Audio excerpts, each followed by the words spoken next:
Hello and welcome to Smarter by Design. I'm your host, Christopher Parsons, founder and CEO at Knowledge Architecture. And my guest today is Susan Strom, the Chief Client Officer at Knowledge Architecture.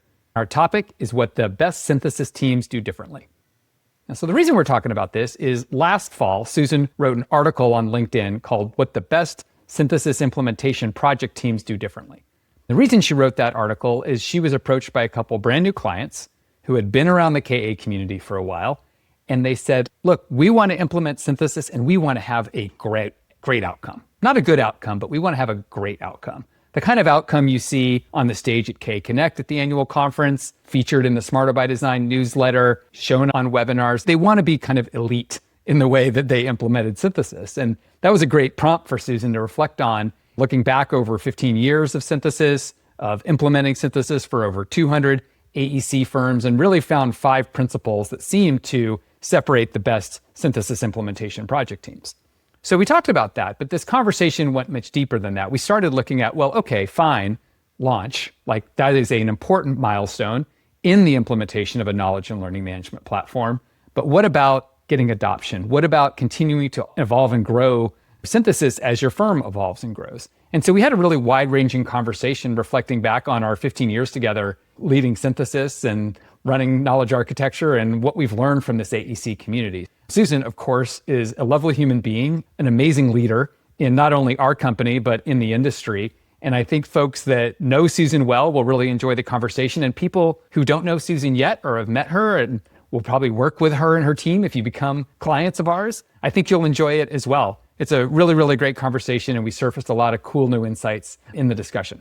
So, okay, Susan Strom, Chief Client Officer at Knowledge Architecture, what the best synthesis teams do differently. Here we go.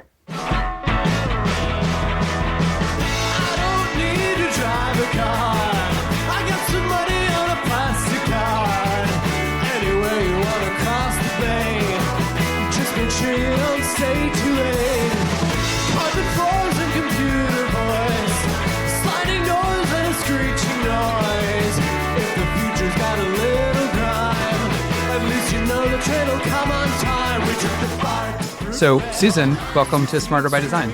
Thank you, Chris. I'm so excited to be doing this with you. It is very fun. It seems like this should have happened a long time ago, but here we are.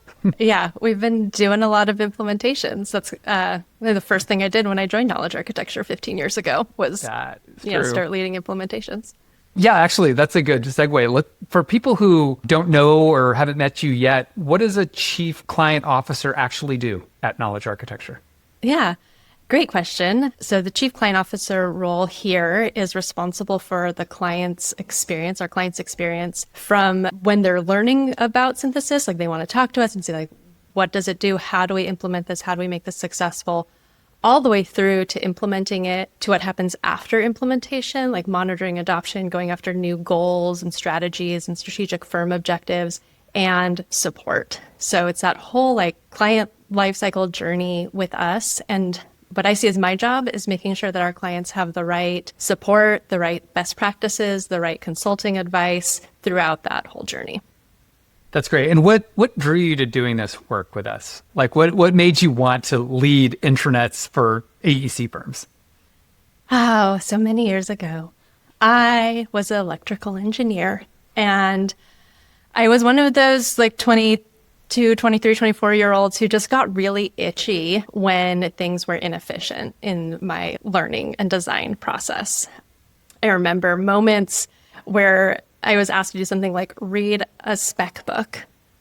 And I was like, there's no way I'm going to retain this. I don't know what I'm looking for. Like, this is not efficient and effective. I'd like to give you 8 hours, a whole day of learning because I want to be better and I want to learn and grow. And I'm here because I want to be an awesome engineer. But like, I don't think this is the best way for me to do this. Mm-hmm. So I started to, speak up and had ideas and got involved. And my CEO at the time gave me time, space, focused time to start working on some of these challenges for our organization. And I just fell in love with that work. Like, I love teasing apart the people, process, culture, technology web that we can get caught in when some of these processes aren't working. and helping straighten it out. So when knowledge architecture was getting started 16 years ago, Chris and I were in a round table, and at some point we each pulled out a book, and we were like, oh, we both like reading. And it turns out we both also like knowledge management, although that language is still emerging.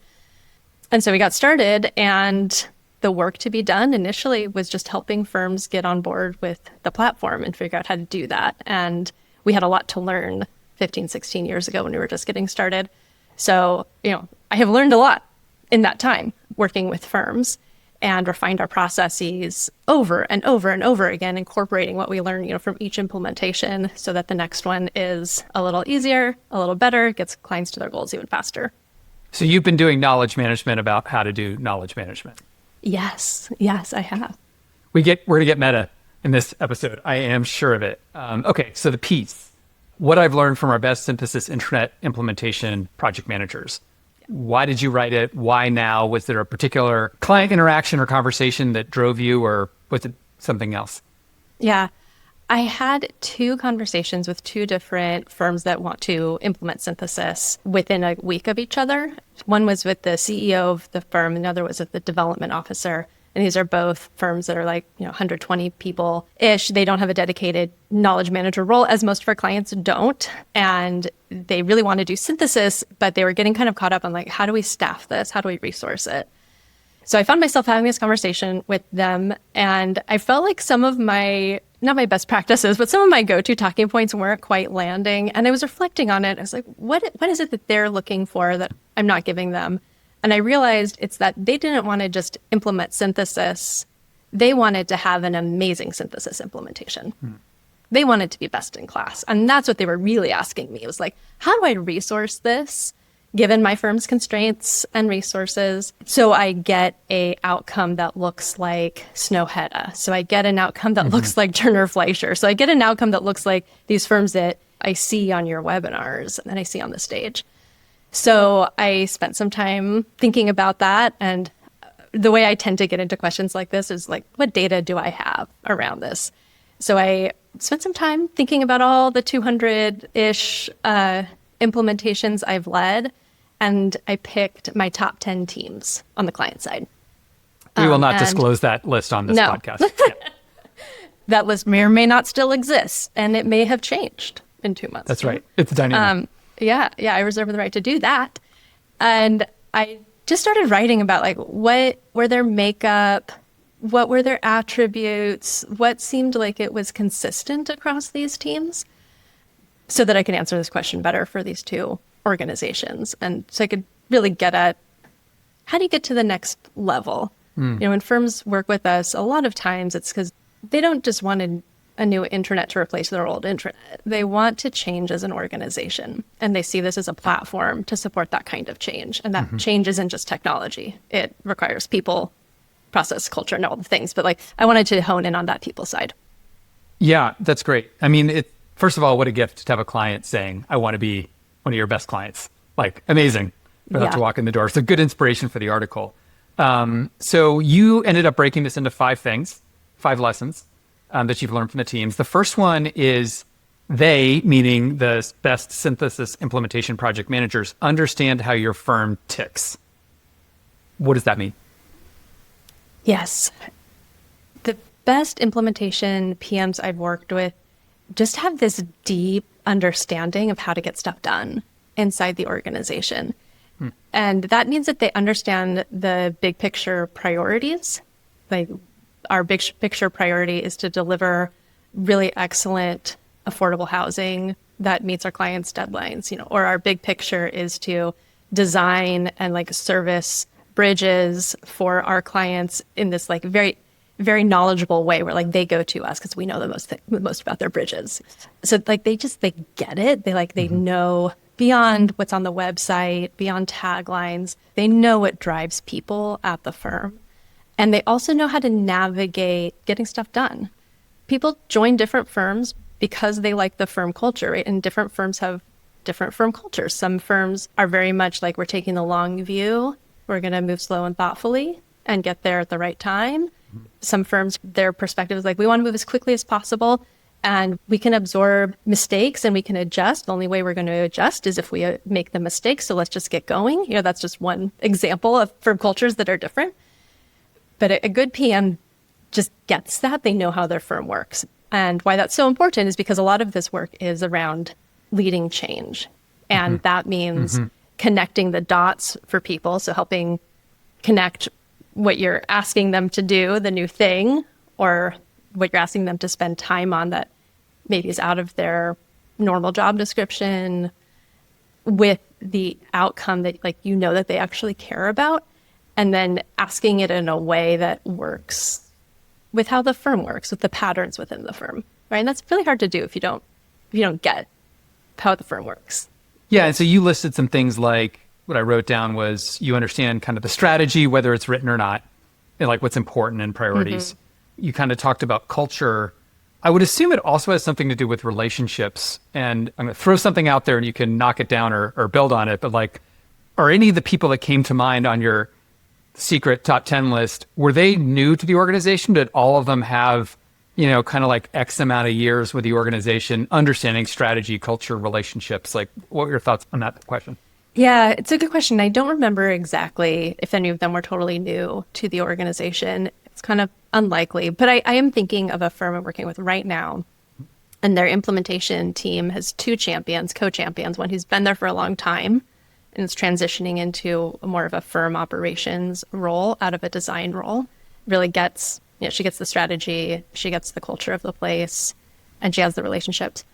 And another is new to the firm, then has kind of some background in KM and Intranet stuff. And the person that's new to the firm is doing great because she's paired with someone who has the relationships. And, she's paired with someone who has the relationships and gets the strategy unspoken, and all of that. And she's been able to kind of draft off that and build relationships through the process. So I don't think it's like out of the question to bring someone in, but who's newer to the firm. But I think if you do that, you have to be really thoughtful about who you pair them with, either as a co-champion or who you pair them with for an executive sponsor. How important is the PM part of implementation PM? Like, do they have to have managed big projects before? Like, can they rely on us to do some of that? Like, what happened? What does that look like? Yeah. The PM part of the PM. Of the implementation PM, right? Yeah, it's funny.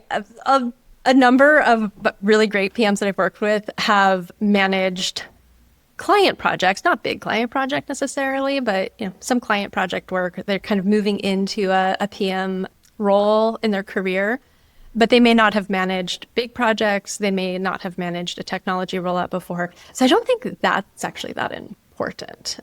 We do a lot of the project management. Like, we have the game plan, we have all the tasks laid out. We're bringing that expertise to the table, especially for this particular project that we know how to do really well because we've done it a lot, right? I think what's more important are other things that are in that list in the article, which is the ability to lead change and just have a good sense of how to influence with or without authority. Yeah, so that's actually your second point in your article. Good transition. I like it. They are strong change leaders. So you kind of established why, because, for context, an intranet is one of those projects that touches the entire company. So it's all the firm's knowledge. It's not like you're implementing for a department or just a team. Like, this is an enterprise, firm-wide thing. So it is a big change. What does being a strong change leader look like to you? It looks like being able to listen and hear where people really are and respond. So being very open to feedback, having a lot of empathy. It also looks like bringing people in, the right person in at the right time with the right level of information. And I guess the empathy part is when I say the right person at the right time with the right level of information, the way you figure out there's the right person, right time, and right level of information is because you have a lot of empathy and you listen and you're treating people as people. One of the things that I coach our PMs to do is to build the momentum for the project one person at a time. So every time we onboard someone to start working on their content, we treat that moment with a lot of care, right? I coach people to treat that moment with a lot of care, because their experience coming in and starting to build out the HR content or starting to build out their Revit content, that is change management, right? You're expanding this project out kind of one ripple at a time. And you can't just, zoom out and come up at the last ripple, which is all employees, and be like, okay, now I'm going to start caring about your experience as you're entering the platform, right? You do it one person at a time.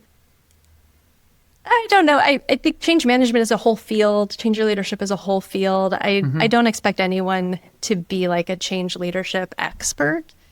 We've learned enough from our work doing this, and like codified enough best practices that are specific to this, to an intranet implementation, that we can coach people through a lot of the ins and outs. What the champion and PM needs to bring to the table is that like empathetic perspective and willingness to like listen and to like actually really care about these interactions, and not like kind of bulldoze past anyone.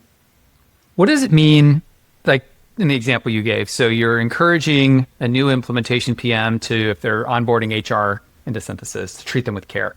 What does it mean to treat an HR person with care when you're talking about bringing them in to putting their content on the intranet? Yeah, it starts at the very beginning of the project. So one of the first things that we do with a team is we help them audit the content that they have across the firm. Maybe they have an old intranet and like, yes, that's going to come over. But chances are that someone has, a calc sheet on their desktop that they send to every new employee who gets onboarded into their department, right? We want to get that stuff on the intranet too. So the way that we help them get that stuff on the intranet is we have the essential content checklist. You can find it on our website. And it's just a long list of like things you might want to put on an intranet. There's a whole history to that. We can come back to it if you want to. One way to approach that would be that the intranet champion sits down, closes their door, and just starts going through and saying, like, we have this, we don't have this, we don't have this. Not a good way to do it, right? I think the right way to do that, the way to care for HR in this process, the way to care for IT in this process, is to sit down with your HR person and look through the HR section of that checklist and say, this is what's happening with this project. Here's some things that our partner has said we might want to have on the intranet. Do we have a onboarding checklist that you'd want to put on the intranet? No. Okay, no worries. We'll take that off. Oh, but you want to build one. Okay, let me just make a note of that. All right. Do we have ESOP guidance that we have? Do we have that? Yes, we do. Oh, you've always wanted to put that somewhere. Great. Okay, let me make a note of that. So it's like doing just even from the get-go, like involving them in that process and like listening to them, right? We're not forcing the fact that they're going to move their content over them, right? We're in service to them. We're going to help them re-platform content and bring content together so that their job can be better. So like it starts there. And then when it comes to us having things scaffolded out and ready to onboard them, it's realizing that like they probably don't care a whole lot about how the intranet works. So don't teach them all of that, right? What they care about is just moving their content from one place to another and getting it set up in a way that's going to be really effective for them to maintain and effective for people to find. So narrow our coaching to the things that they actually care about. So on one hand, don't like isolate them and just go do all the work without consulting them. On the other hand, don't go too far about trying to bring them, just like finding the right medium of how much they need to know about what we're doing. Yeah. And then also treating them like as people. The HR people aren't a monolith. IT people aren't a monolith. All your content editors aren't a monolith. We tend to work with firms that are small enough where we don't need to create kind of a one-size-fits-all onboarding for those really key roles, right? It can be person to person. Yeah, I think I'm thinking back to a particular implementation that was probably like 2012, 2013, like early in our journey. And it was kind of one IT person who bought Synthesis without a lot of consulting of other people and tried to implement it kind of by himself. It was kind of like you and I both like basketball, right? It's hero ball. And so it seems like what's implicit in what you're saying is that they run this like a team sport with respect. And it's not like, Denise's intranet or Steven's intranet or Brian's intranet. It's the company's intranet. And the PM is just the orchestrator. Right? Yeah. I think of them as like a shepherd of the firm's knowledge, right? They're responsible for kind of moving it forward. They're responsible for coaching others. And in fact, that's a interesting thing I found when I was looking through these 10 is there were maybe two out of the 10, something like that, of these PMs. The intranet implementation was a springboard to the next level of their career, where they were transitioning from that like subject matter expert doer into someone who coaches other people. And this was just a beautiful project for them to build those muscles and show the firm that they had those muscles. Yeah, I was going to ask you a question you can't possibly answer, but like, there's this kind of saying that challenge or stress reveals character, doesn't build character. And I'm kind of curious if a project like this like reveals that capability, or is it more building it? And that's probably both. Yeah, I don't know. Yeah, I think it depends on the case. Although someone today was on the phone with them talking about implementing LMS, so it's a little different. They're like, oh, thanks for the therapy session. So I do think we are in the position where people are going through growth through this process. And yeah, can you say you've seen people like in the 4, 6, 8 months, however long took, like, do you feel like you saw people that were different by the end than they were when they started working? Yeah, absolutely. I mean, I've seen people be different by the end, individually. I've also seen people just get promoted at the end, right? So they're being recognized by the firm that they have also changed. So going back to the root of why you wrote the piece. So if I'm a company looking to buy Synthesis and I'm asking you this question and we want to be great, I feel like part of what you're saying here is this might be a growth opportunity for a person. So, like someone who's shown some promise, and maybe you need to pair them up with somebody, probably need to pair them with an executive sponsor to make sure they don't get, but like there's some degree of like, if somebody's showing promise, they can let them grow and like show what they're capable of. And by the way, also build a lot of relationships with all the different departments and all the different markets and all those people through the course of this work. Yeah. Yes, do that. If you're listening and you want to work on Synthesis, you want to have a great, fabulous implementation, that is one of the pathways to success. It requires like, wow, I happen to have this person, right? We don't always have that person. Although, I do recommend this to firms, and frequently they do have that person. So, you have high They have performers. a kind of an up and comer who like needs a place to prove themselves. Yeah, kind of I think the nuance to that is being able to give that person some focused time to do the work, which is, I don't remember which point it is in the article. That is one of those. I think that's 5. You called it, they have the time and space to lead, and we can just call an audible and go out of order, Susan, because, hey, that's how we roll. So talk about that. You walked right into it. Yeah, so you don't need to have someone full-time in this role. In fact, most of our clients don't, and they certainly don't when they're implementing, right? Maybe 5 years into working with Synthesis, they've grown their KM program and, things have happened and they give someone that role. But in implementation, very, very rarely is that a full-time role. But that doesn't mean that people can just squeeze it in between everything else. Like, it is still work. And what happens if you do not give that person some time and space to lead is that they can't improve anything, right? In the margins of their day, because they're passionate and they're excited, they will be able to launch the platform, right? They will be able to move stuff from the old platform to the new platform.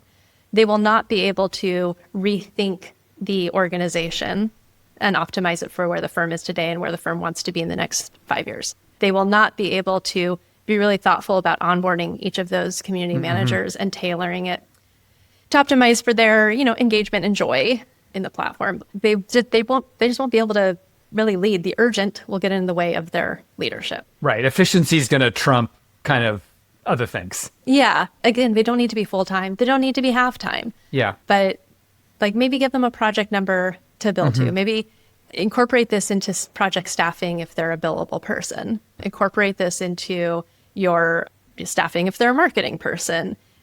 But like, be really thoughtful about giving them some time to do the work. If you want to get those best in class outcomes, right? If your goal is like, no, we just need to re-platform and we'll get best in class later. Our old platform is going out of business in 6 months, and if there's a fire and we have that's totally legitimate as well, and requires a different level of focus and gets a different outcome.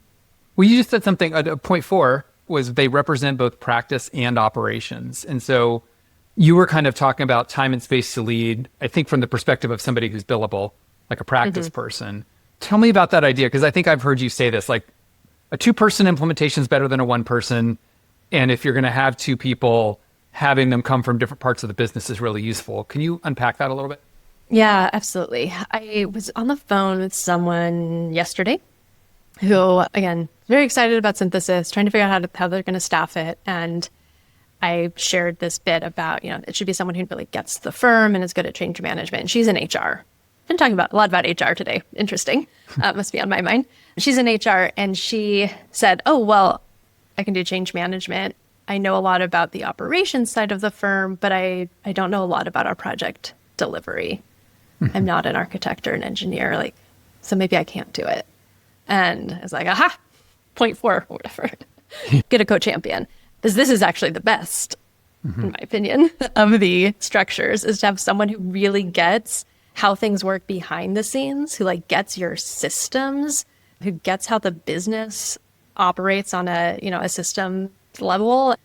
And frankly, since they're on that operations team, part of their job are these kinds of improvements. So getting their time isn't as hard. Exactly. Yeah, you can fold it into your strategic planning. It's they're going to be working on some strategic improvements this year. Let's make it this one, and pair them with someone who's on the practice side, who has a lot of empathy for how it feels to go find a code, right? Right. And knows other people who need to find codes, knows other people who are storing standards, and knows other people who have the calcs that really should be on the intranet, because that's just part of their network. And again, they've done it before.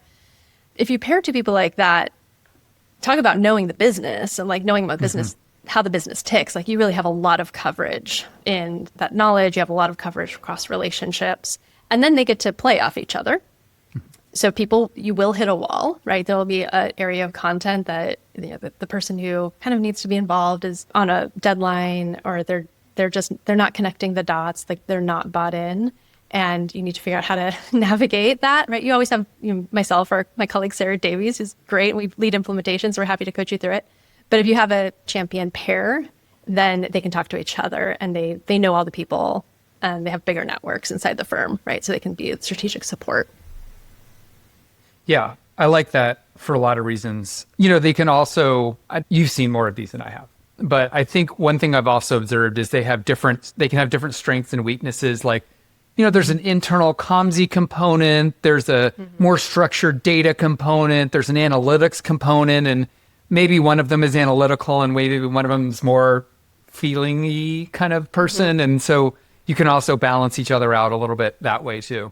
Yeah, one of my favorite implementation teams was very early in our journey, probably my third year at KA or something. They're a structural firm in Seattle, and their champions was someone in operations who really wanted synthesis. Well, his role was operations director, but he wanted synthesis to support structural engineers. It's we need to document how we do really great steel structures and how we do really great mass timber structures. Though mass timber probably wasn't a thing at that time, but that sort of thing. We need to give a space for these technical communities to capture and share and learn with each other. And he had a lot of empathy on that side. And he was a feeler. And then we had a marketing director who had been cultivating Deltec vision at that time and had really great project data and data about their clients. And she was kind of the only person who could get to it. And she was very analytical, and she wanted to expose that and get that in front of people, daylight it so that people could interact with some of this project history data that they have and would be really useful to understand what steel structures we've done right in Vancouver when we're going to do another one in Vancouver. We'd like to give that to our engineers. So they had different kind of starting points, different objectives, but also different personalities. And together it was just fabulous. They could pick up where the other one left off. And it was a joy to work with them. Shout out Brian McIntyre and Julie Jackson. Those are the ones. Now both retired. Now both retired. So hopefully you're listening to the Smarter by Design podcast on your retirement somewhere in a lovely Washington Beach. Yeah, Bainbridge Island. Okay, number 3, but the fifth one we'll get to was they influence with or without authority. Tell me more. Yeah. So I was an electrical engineer, as I mentioned at the top of the pod. And then I kind of moved, my CEO gave me time and focus to do some more professional development and HR role stuff. And one of the first things I ran into was I have no authority. I am no one's boss. How am I supposed to get people to do I don't know, to do performance reviews differently. And he gave me a gem of advice, which is that you have to lead through your influence. I'm not actually going to give you formal authority in this role because, like, what authority exactly do you want? And then how can I give that to you? Right? You have to like earn it, at least in professional services and the kind of firms we work with, right? It's built over time by showing empathy, by building trust, by showing outcomes, all of that. So people who are doing this kind of work, rolling out a new intranet, yes, maybe they do have some formal authority. Is that going to help you? It actually can kind of be a hindrance, potentially, if you think that the fact that you are in charge of operations means that everyone is going to start operating the way you tell them to tomorrow, because that's just not how it works. Change leadership. Lots of literature on how people change behaviors, and it is not that way. So Right. if you understand that, either because like you literally don't have formal authority, or because you just get that like the way that you get things done is by influencing people, by listening to them, by meeting them where they are, by showing them a different way and giving them the opportunity to digest it, and then come a little forward, right? You'll have a lot more success with implementing synthesis, probably with a lot of other things. We had a person come speak at one of our workshops years ago. She quoted another person. I remember it was Rose Hollister, but she was quoting a change management expert. And the one I've always remembered is people want change done with them, not to them. And I feel that's been a lot of what's been in what you've been sharing is, the kind of empathy, the individualization, giving people the big picture, but not too much information. Yeah, that's powerful. I'm trying to decide if I want to ask this question. You looked at the best 10. I'm assuming you didn't sometimes when I do these exercises, I do the inverse also. And I'm like, where firms really struggled, what did that look like? Is it as simple as it's just the opposite of all these things? They put people there who didn't understand who the firm ticked. They put someone in who couldn't lead change. They put someone in who didn't know how to influence with authority. They didn't represent the whole business. They didn't have time to work on it. Like, is it that simple? Or like, I'm just curious, like, what can we learn from things that didn't go well? Yeah, I think all of that is true. And I did not do the inverse. I did not look at the bottom. I also didn't look at the middle, which is I don't know, another thing I think about, which is like, is being in the middle okay? Right. Some case it is, some case it isn't. I would say that, nuance that I would give to like how firms sometimes fail is one person thinking that they can kind of do it all. Like I'll take care of it. No one else has time. I will be the champion. I will be the sponsor. I will get all the content on the intranet. I will do all of the, the presentations. I will tease this out to the firm. Has that ever worked? Right. They've built no momentum and no buy-in progressively as Right. they've gone through. It's just a hard cut for everybody. Yeah, and like if your goal is just to it's just to replace a platform, and you're not trying to get to people capturing more knowledge or sharing themselves, or I don't know, using AI search, because like that's going to clearly probably be new for every firm right now. If you don't care about those things, and like that might be fine, but it's not going to get you the kind of outcomes that the two firms that inspired this whole thing wanted.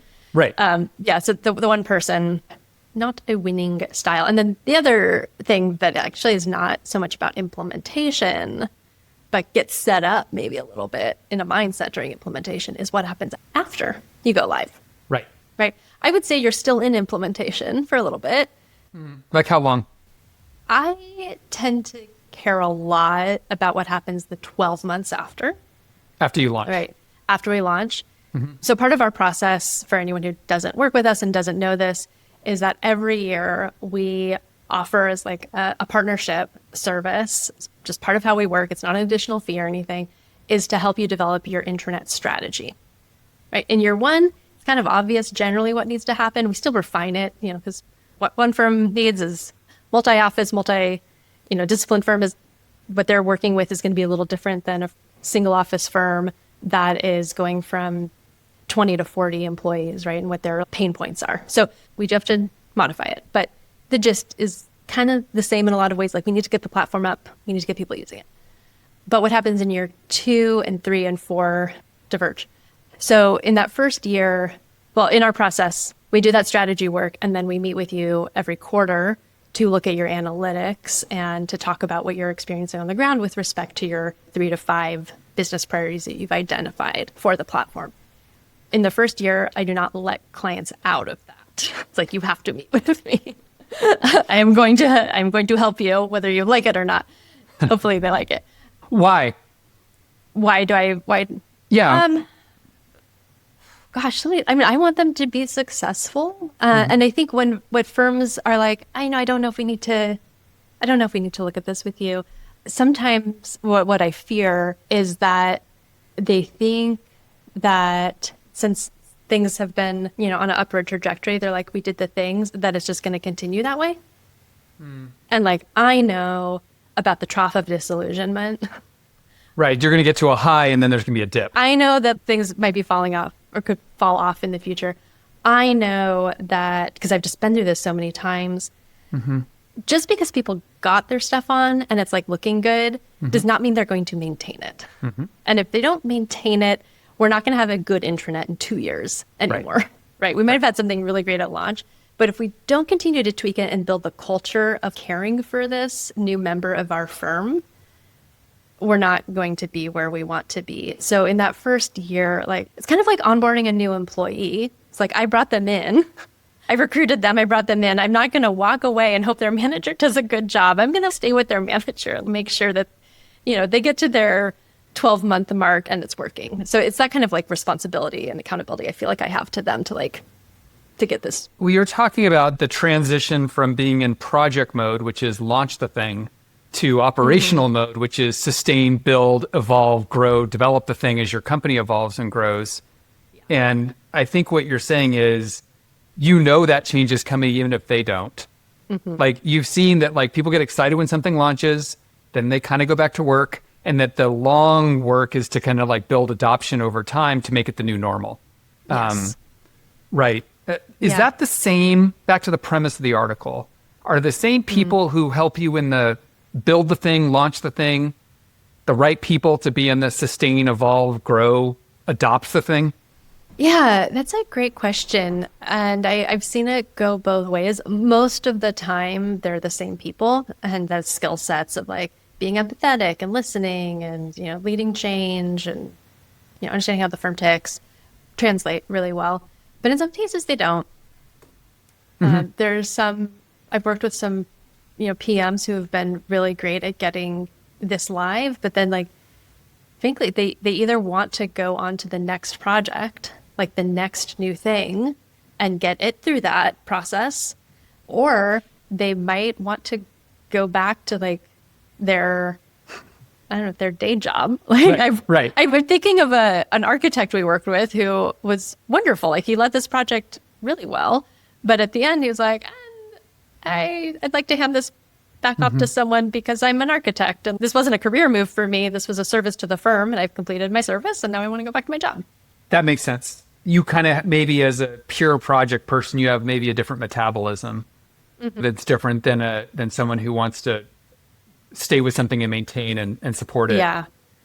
Yes. Yeah, that is really interesting perspective because it brings up a question for me of like, when we're looking for this implementation PM champion, should we be prioritizing more people who have the passion, interest, the personality to nurture and grow something versus people who are more of a project-based type person? And I will have to think more about that. Yeah, I'm kind of like, or can you find a way to continue to add new projects, like new challenges that are project oriented to the intranet? You know what I mean? Like, It's yes. That is, and I think that's a really healthy way to think about it, but it's also not quite true because like we have the project of getting this up and running, and now it is a program that needs to be managed. It's a portfolio of opportunities and projects that need to be managed and resourced, which gets back to that like prioritization and nurturing, which is just a different way of working and thinking than project management. Right. So you open a library on a campus, you can't not staff it and make sure that people can check out books because now you're on to the next building on campus. You can do new things, but you have to still resource. Yeah, gotcha. Yeah. So you've been doing this for over 15 years with us. Thank you for your service. How has your thinking changed? Like, if you had gotten that question from a potential client 15 years ago or 14 years ago and said, like, what will make us great? Who should we put in this job? Like, you look like you might be in pain thinking about that. You don't know? Yeah. Like, so I'm literally trying to imagine myself like sitting in an apartment I lived in 10 years ago and talking to the new team and like, how would I have answered that? And I don't know. What I do know is I don't think I understood how much this is change management. We've talked about change management, change leadership so much in this conversation. We used to say that synthesis can be a Trojan horse for change. Like you buy synthesis, leadership, a CEO buys synthesis because they want to achieve some sort of organizational change, and we're just going to make it happen. We're going to sneak the change in. And I think what's different now is I'm like, clearly we've talked about change management a lot. I'm not sneaking anything about the fact that we're doing real organizational change here. That is very transparent. We're talking about it from the beginning. We're setting a strategy on what we're changing. We're doing stakeholder identification and success metrics, and we're following up on those. It's just so much more visible. And I think that's what's really changed for me in this time in thinking about who needs to staff the team, is understanding that's such a huge part of their role, leading change. So do you think that's changed because, how do I want to phrase this? Because the culture has changed, because the surface area of the product has changed, because we just didn't know what we should have known back then. And if we just started this way, it would have been really helpful for us, to kind of really emphasize getting change agents on your team. Mm-hmm. I'm thinking back to some of the early teams, and I think I just didn't know it. Mm-hmm. From the beginning of our journey, we've looked for clients who have done something other clients would want to learn from and tried to let them tell their story to build knowledge. And I'm so glad we did that, because I think that's how we discovered this, was putting implementation teams and implementations kind of on stage that had been really successful. And hearing them tell their story helped us realize that part of what made them so effective is that they were leading change seriously.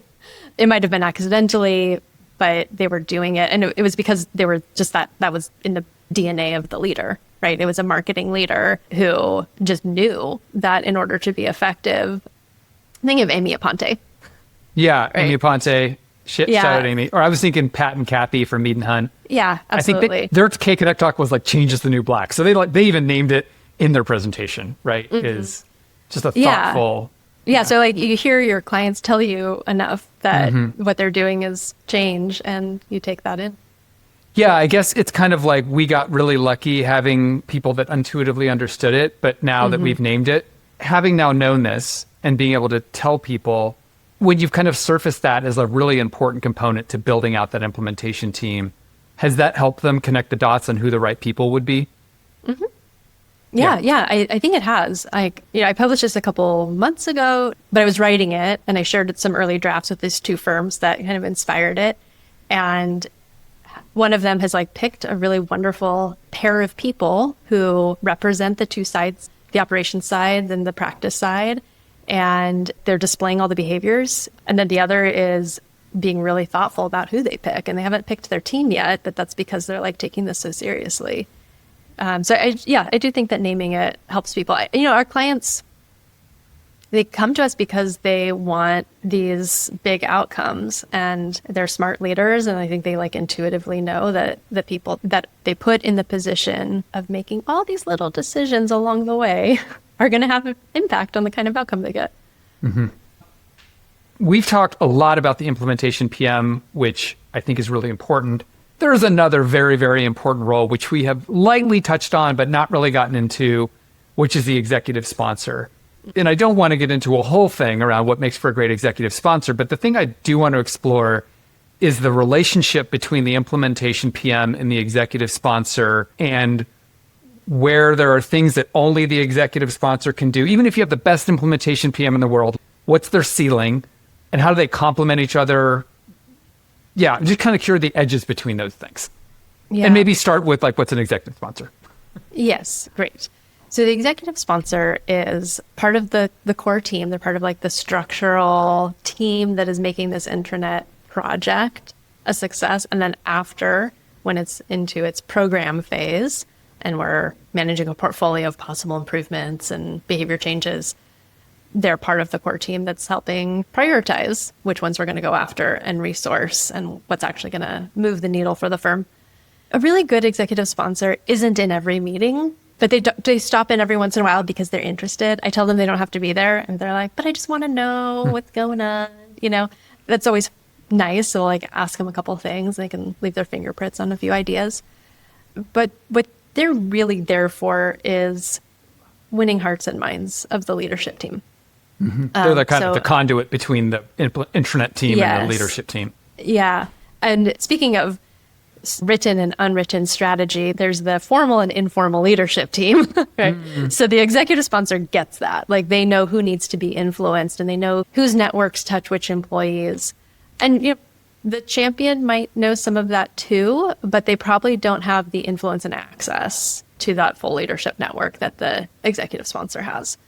So the executive sponsor's job is to work that network as the champion is, developing content that will be part of rollout, for example. Frequently, the executive sponsor will share pieces of that. Again, right information to the right person at the right time. They're not going to overwhelm the whole executive team with a 15-minute how-to or anything, but they're going to know how to have the conversations with those influential leaders to get them ready for what's coming, and then also hear objections and think about them, and then find ways to go back to individual leaders with ideas or just letting them know that you've heard their concerns, right? And bring that executive team along. So part of the implementation PM number one was, it was basically they know how to understand how the firm ticks. And so part of what an implementation PM would know when to pull in their executive sponsor or not. I need the board this thing is very important. Yeah. I don't have the access or the reach or whatever it is, relationships to get that decision done. Yes, I think you're right that someone who knows the firm tick will be able to see that some of the time. But they also have blind spots because they're not in the room, and they don't really understand what it means for the leadership to buy off of, because they don't know. They've never been in the meeting. Right. Exactly. They haven't seen the way that things have happened in the past. So the executive sponsor does need to play an active role in knowing what's happening enough with the project that they can figure out when they can elevate it and how to navigate the executive team. Okay, so these two conversations you had with the prospective clients, and they asked you how we're going to be great, and you thought about the implementation PM thing. Did you also give them advice on the executive sponsor too? I did. You did? Okay. And what did you tell them? What did I tell them? Well, in one case, the person I was talking with is the executive sponsor. I know it, right? Did they know it? Is that one of those? Because I've had this situation where I know it's going to be you. I don't know, Yeah. Well, I don't know if they knew it, but I shared with them that I thought it was probably them, and that this was why. They see how this work is going to impact the firm strategy, right? And that they have a seat at the table to influence others who are in leadership roles, and they understand that just them seeing it is not going to, I think I helped them understand maybe through this conversation that them seeing it was not enough to change the firm, right? They would have to do some work. Someone was going to have to do some work to help everyone else understand. And that was probably them. And they were like, yeah, that is probably me. Okay, now I have a name for it. I'm the executive sponsor. All right, cool. And then the other one, I think I've described for them multiple times what an executive sponsor looks like and acts like. And I think they're still navigating, just like they're still navigating who exactly they want to staff the project with. I think they're still navigating who exactly is going to take that role, again, because they're thinking about it really seriously. They want to do it right, and they want that person to, they don't need to be hands-on, but they need to track the project and figuring out what executive team member both has the vision and has the ability to track the project, I think is the tricky bit. Again, thinking about focus and having some time to lead, right? For the executive sponsor, it's not a ton of time, but those people are swamped. They're responsible for business development or a whole team. They already have a lot on their plate. I feel like this sounds like a leading question, but I don't mean it to be. So client number two, or prospective client number two, you're having this conversation with, it could be X, it could be Y, maybe it's Z, maybe it's me, I don't know, we'll see. Maybe it's all four of us. Maybe it's all four. Whatever it is, if they can't figure that out, was your advice to be like, don't start?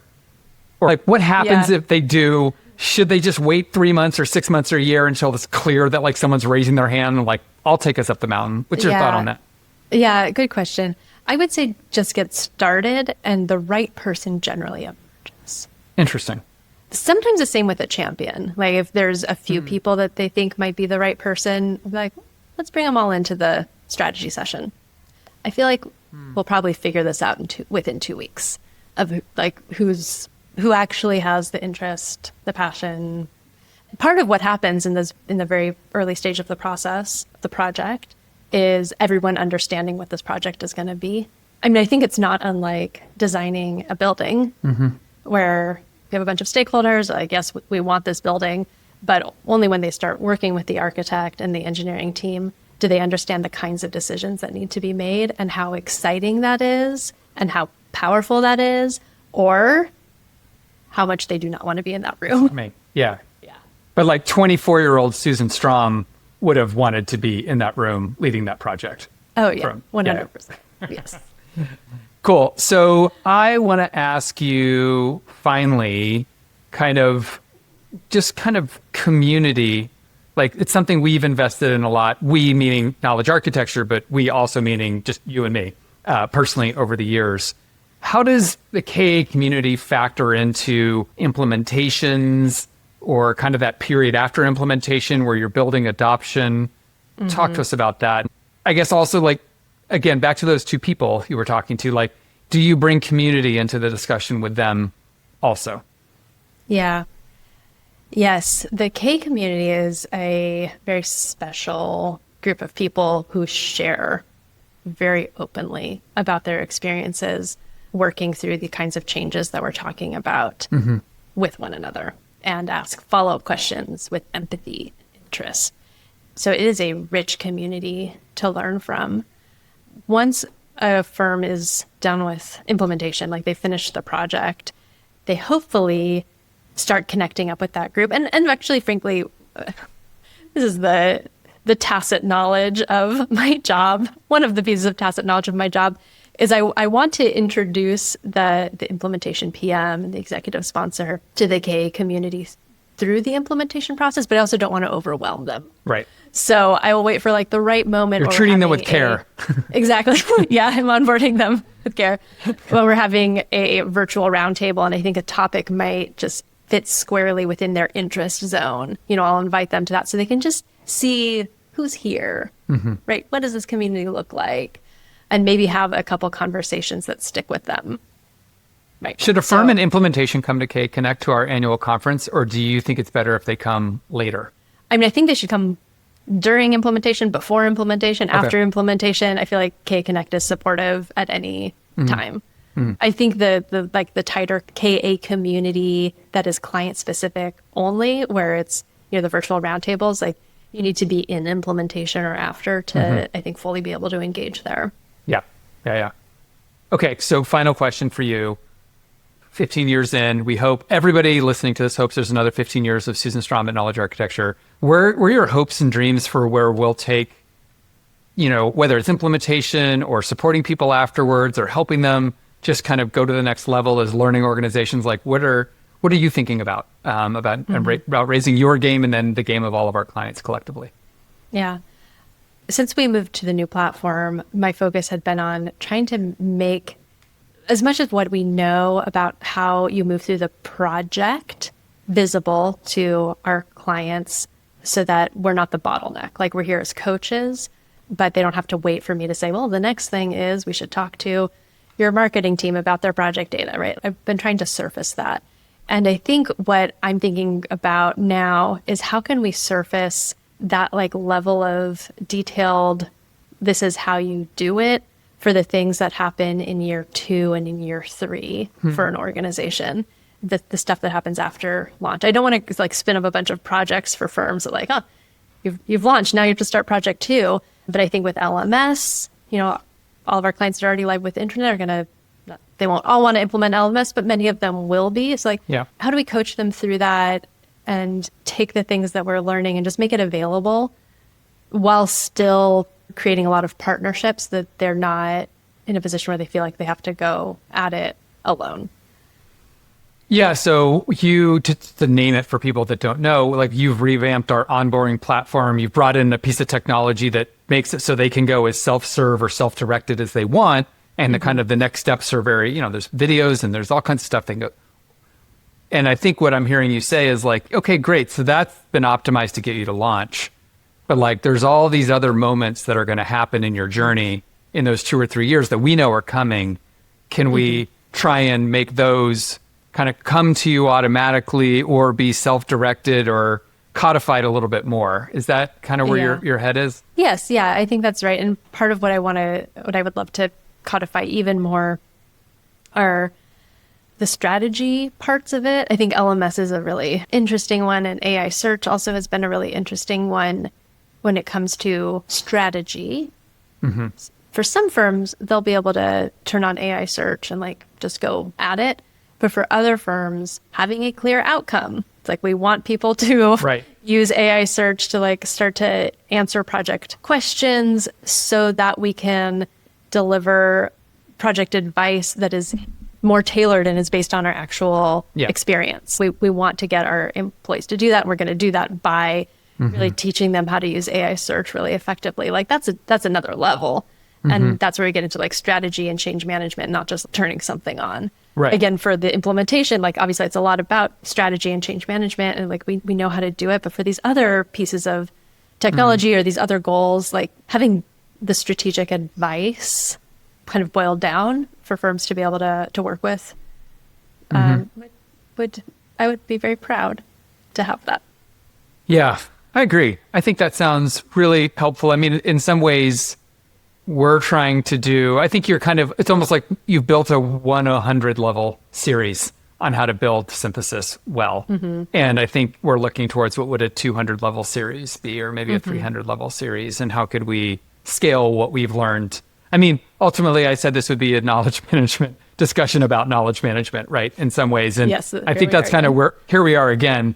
But good. Well, Susan, thank you for making time to hang out with me and talk about this stuff. Yeah, thanks for inviting me on. I love this work. It's such a specific thing that we do with implementations and synthesis and intranets and AEC, that getting to explore it in conversation is a real treat. And I hope that others find it useful. Me too. All right. And if you did, let us know. Send us your ideas. If you've got other things you'd like to hear about from Susan, from people that have known Susan, please do. Cool. Thanks, y'all. Bye. Hey, thanks for listening. If you like what you heard, you can subscribe for new episodes on YouTube, Spotify, Apple Podcasts, really anywhere you get your podcasts. And if you've got comments, feedback, or ideas for future shows or guests, you can email us at smarter@knowledge-architecture.com. Thanks for listening, and we'll catch you next time.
No matter what your station.